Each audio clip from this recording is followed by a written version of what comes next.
Hello बच्चों, आज हम बात करेंगे। दो टॉपिक है हमारे बेटा, मोलैरिटी और molality. These are the concentration terms. क्या है बेटा? ये कंसंट्रेशन टर्म है। कंसंट्रेशन टर्म यानी कि हम बात करते हैं कि जो हमने सॉल्यूशन बनाए थे उनकी कंसंट्रेशन को शो करने के लिए जो टर्म्स होती हैं उनको बोलते हैं कंसंट्रेशन। तो मोलैरिटी होती क्या है? तो molarity is the number of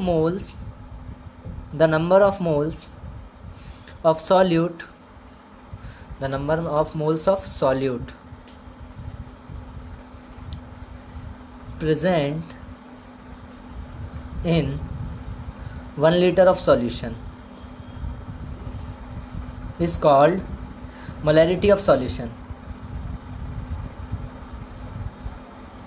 It is denoted by capital M. तो बेटा ये तो हो गया मोलैरिटी। तो इसका फॉर्मूला बनाता हूँ अभी। देखो बेटा, मज़ा आएगा, बहुत मज़ा। कैसा? बहुत मज़ा। मोलैरिटी क्या बोले हमने?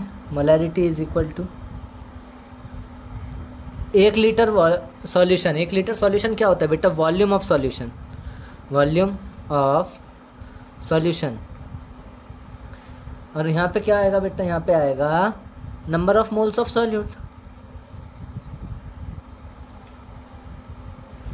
तो यहाँ पे जो number of moles of solute यानी स्मॉल एन बी यानी solute, small n number of moles, volume we.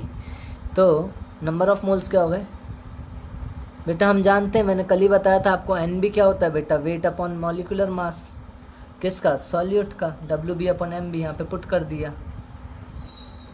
Into 1 upon V. ये लीटर में बेटा सॉल्यूशन। यहाँ पे जब ये लीटर से मिलीलीटर हो जाए तो बेटा मिलीलीटर को लीटर में कन्वर्ट करने के लिए 1000 से डिवाइड करते हैं, तो यहाँ पे V ml में हो गया। ये मोलैरिटी का फॉर्मूला है, इस पर न्यूमेरिकल करेंगे और इसकी यूनिट होती है बेटा मोल पर लीटर। अब मैं एक बात करूँ, अगर 1 लीटर सॉल्यूशन में सॉल्यूट का 1 mole, 1 mole solute is present, then molarity क्या हो जाएगी बेटा? मोलैरिटी आ जाएगी बेटा, नंबर ऑफ मोल्स की जगह रखो 1, वॉल्यूम की जगह रखो 1, क्या हो गया? 1 मोलर। इसको बोलते हैं बेटा मोलर सॉल्यूशन। ऐसे सॉल्यूशन को क्या बोलते हैं? Molar solution. और मोलर सॉल्यूशन बोलते हैं जिसकी मोलैरिटी क्या होती है बेटा? 1 m होती है। तो दिस इज़ द मोलैरिटी। अब हम दूसरा टॉपिक बात करें, molality.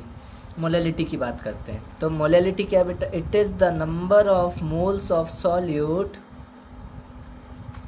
Number of moles of solute dissolved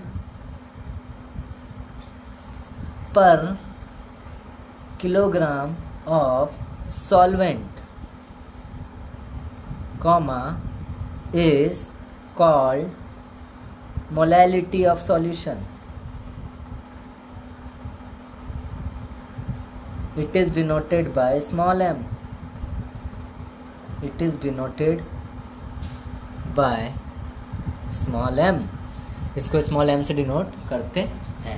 तो बेटा हम बात कर रहे थे डिनोशन की, तो ये तो मोलैलिटी हो गया। मोलैलिटी होगी क्या?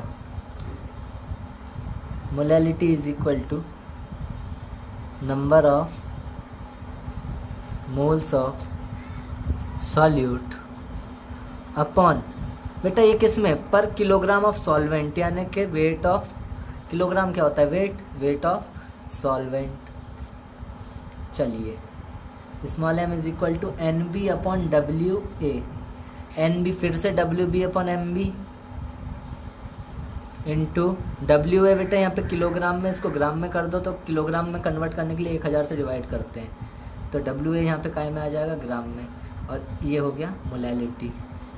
इसकी यूनिट होगी मोल पर केजी। अगर 1 किलोग्राम सॉल्वेंट में 1 मोल सॉल्यूट प्रेजेंट है,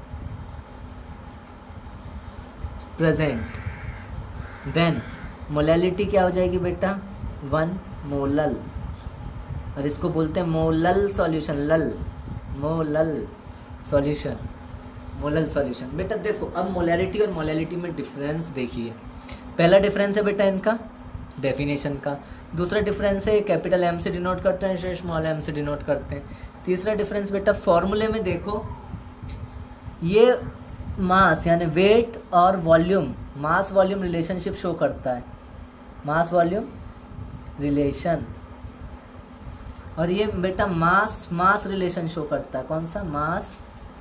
मास relation.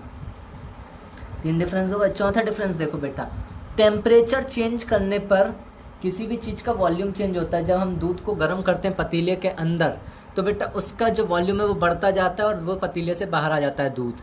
This is temperature increase करने पे वॉल्यूम इंक्रीज होता है। जबकि हम बात करें वेट की, तो वेट इंक्रीज नहीं होता।